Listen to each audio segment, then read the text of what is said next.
Okay, we just saw the movie Thor, and we're gonna give it a review. We've each had a couple of beers. I'm on number 3. This is the third, yeah. 3. It's only 2. Only 2. I was showering. We'll catch up, don't worry about it. Alright, so, I think, why don't we, Greg, you want to start? Just, what'd you think? In 10 words or less. It was good. It was good. I want to see the Avengers now. Ooh, perfect 10. Alright. It worked out good. I can't top that. I can sum it up in one word. Alright. From a completely unbiased opinion. Right. Mediocre. Okay, because Greg of the 3 is more of the comic savvy one. Because he actually reads them, and neither we do not. Yeah. I'm all movie, no comic book. Exactly. Yeah. Same for me. The only thing I know from the comics comes from Greg. I'll sum it up in one word as well. Also starts with an M. Meh. That's all I felt. I mean, I'm looking forward to the Avengers too. It's gonna be pretty cool. Yeah. I also, completely unbiased. Looking forward to the Avengers. It's gonna be fun. I enjoyed Iron Man a lot. I watched Iron Man 2 last night before Thor. Is that your first time seeing it? Yeah. I hadn't seen it before. It was all right. Anyway, yeah. Thor was okay. I mean, it wasn't great. It really, it wasn't great. So, Greg, I want to ask your opinion on this. Who is this movie for? Like, comic book nerds. For the guy named Thor, kind of movies for him wasn't the most interesting character. Yeah, he definitely was outshined by every other character in the movie. Like he had a great costume. I'll give the costume people credit. They did a good job. I don't know. I'm not crazy about some of the costumes. How true was it to the comic book? Oh, I mean, the design, true, but I feel like everything, all the Asgardians, everything they're wearing was so clean and, like, futuristic looking. Oh, yeah. I don't picture, like, Thor, like, clean. I just don't picture those people being that clean. Well, that's the thing, like, they're supposed to be, like, a highly, like, militaristic, like, society, yet everything's so clean and shiny, like they've never been in battle before. Yeah. And maybe it's just a testament to how strong their armor is. The city of Asgard looked pretty badass.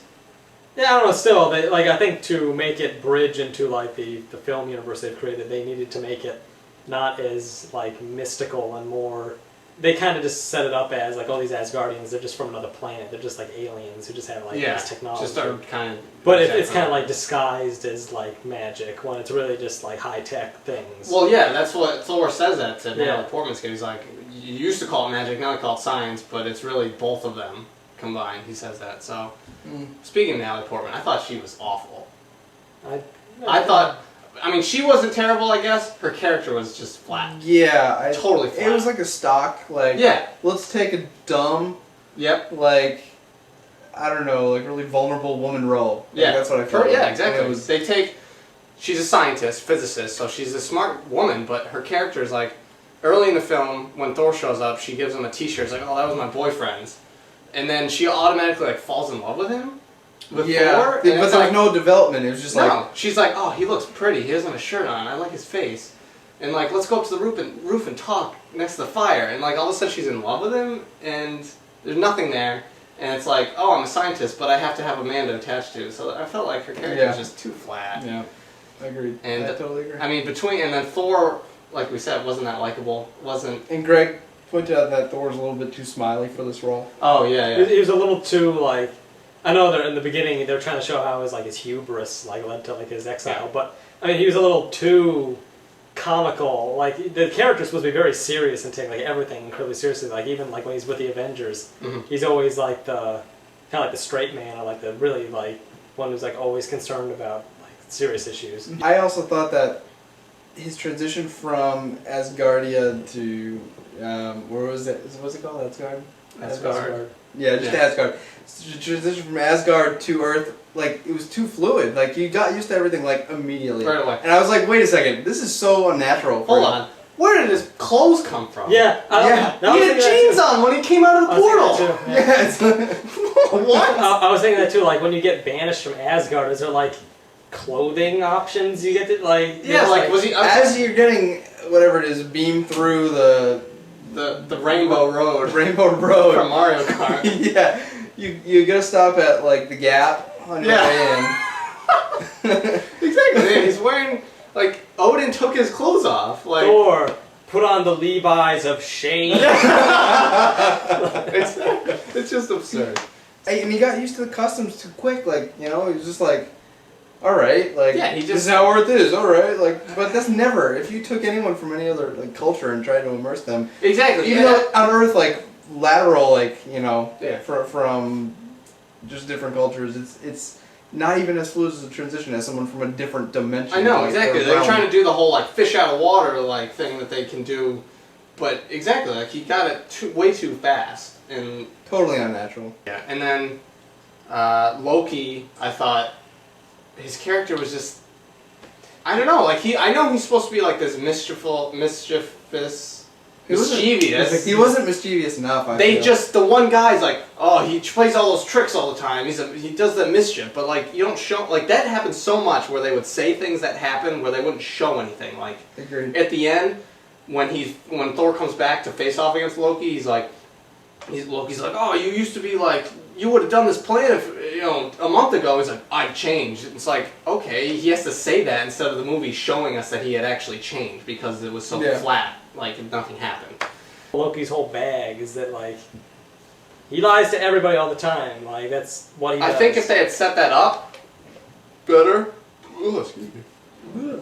if they had set that up better, that he played tricks on everyone from the start, it would have made sense because he starts out like this wicked emo guy who's just pissed off, and then at the end he becomes this like, oh, I'm gonna do this, I'm gonna do what I want to do.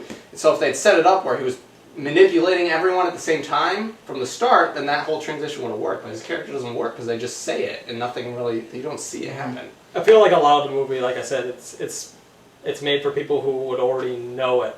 Yeah. Because they barely explained anything for people But who even are at that, is not that satisfying for you? Knowing it, was it satisfying? Well, the only thing I was doing the whole movie was like thinking like that's different than what I know. Right. That's different than what I like. It's just me picking the movie apart at that point. Yeah. I think, for someone who doesn't know it, even though they kind of did it, like you said, made it for people who know it, for anyone who doesn't know it, it's still work. Like you don't not understand stuff. Right. For the It's most very part. easy to You follow, can follow it. but it's very like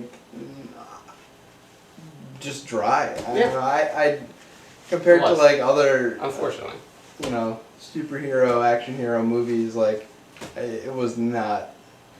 I wouldn't pay to see it again. No, it wasn't. It wasn't great. The action, I thought the action was shot very poorly. They do a prologue with Odin and stuff, and it's shot wicked close in, with handheld cameras, and they're cutting constantly. I couldn't tell what was going on. And the action shots, like Kenneth Branagh, I'll give him props. He's a great Shakespearean actor and stuff for Shakespeare, but for this, he couldn't shoot action to save his life. I thought you couldn't see what was going on.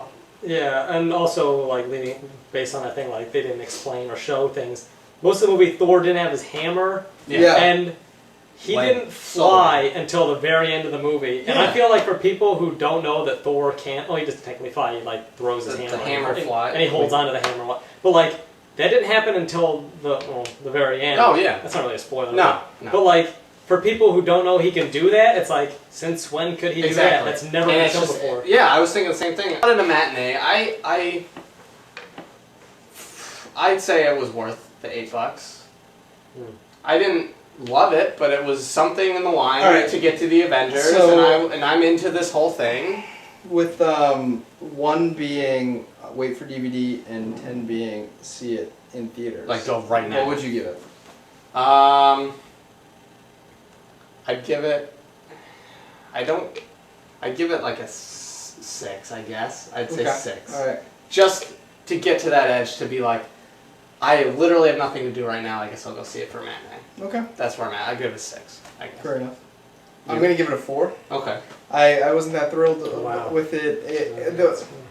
The action, there wasn't much to speak of. They could have used more. They could have used more action. Yeah, action. That's what I went to see for. I thought Thor badass hammer smacking. Where were you, buddy? Yeah. Thanks. So I mean, if honestly, if this was like a standalone action movie that I was looking forward to, I would have given it probably a 5. But because of it's leading up to the Avengers. Right. Yeah. That's, I understand. That's the only reason I'm giving it a 6. So for my position, 6, caveat. 4, and I'd give it an 8. Wow. An 8. Wow. Well, That's pretty high on the scale. Usually, I'm thinking of what I would give on like a Netflix scale of 5, and I'm at 4 in front. You I'm would double give it for it the 4. 10 scale. Yeah, So fair an enough.